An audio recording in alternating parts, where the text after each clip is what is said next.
welcome back, my friends. We're honored to be joined by retired Air Force Lieutenant General Thomas McInerney. Sir, thank you for your service to the country on this Veterans Day. We appreciate having you here. And unfortunately, we're talking about election security today. Now, many folks and viewers have been hearing a lot about something called Hammer and Scorecard. First, tell everybody what it is.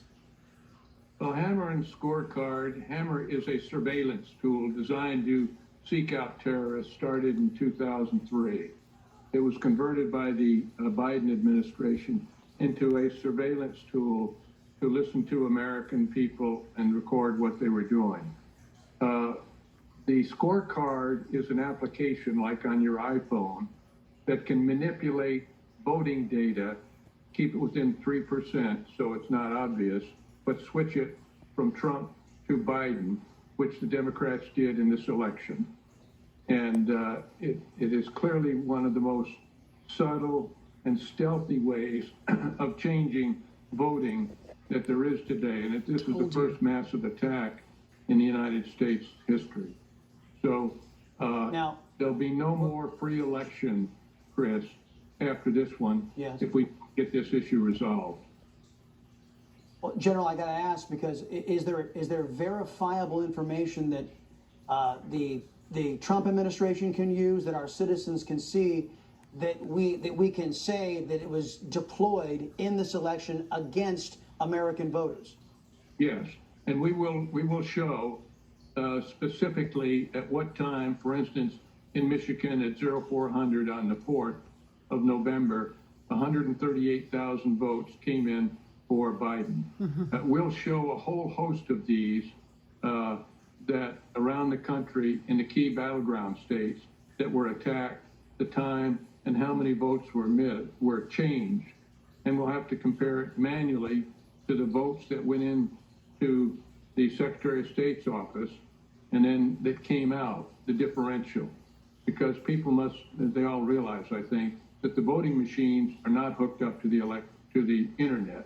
There are some in Texas that are, but in general they are. They're bundled, go up to the state Secretary of State, and there at certain points they're shifted onto the internet and distributed. And that's where Hammer is put in, and they put the scorecard application on it and manufacture a different vote total, in this particular case, in favor of Biden. This has to be proved because it'll have to go to a court of law.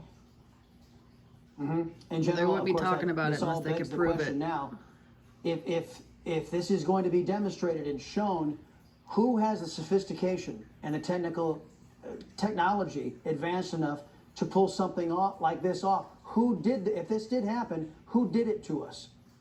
Well, I don't know who specifically did it to us, but the fact is, and I'm just starting to hear that the Russians and the Chinese were playing with us as well.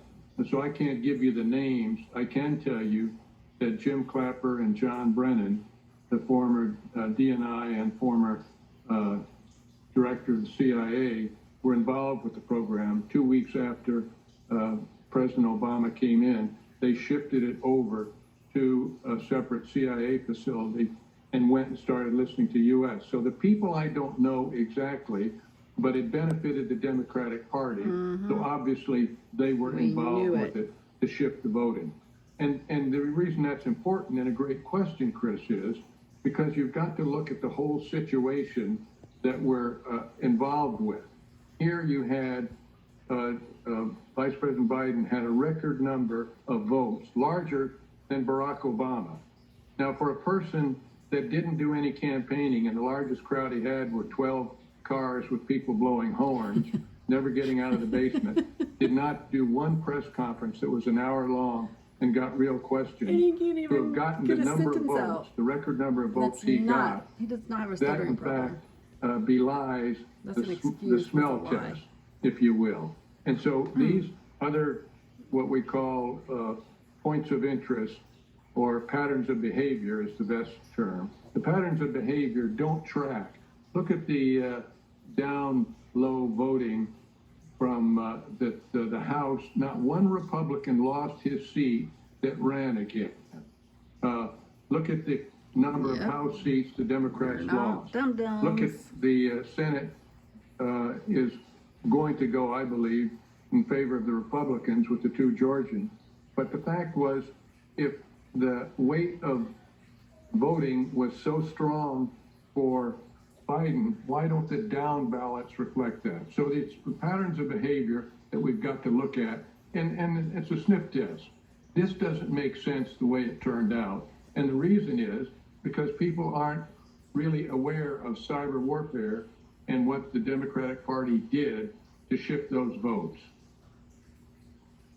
Wow. General, first off, thank you for the service of the country. Thank you for coming on and explaining to us in such such clarity what potentially might have happened. A lot of folks looking for explanations, and a lot of folks have been bombarding my inbox with what is Hammer and Scorecard, and we appreciate you carving out time on the Chris Salcedo Show. Coming up, our good friend Rob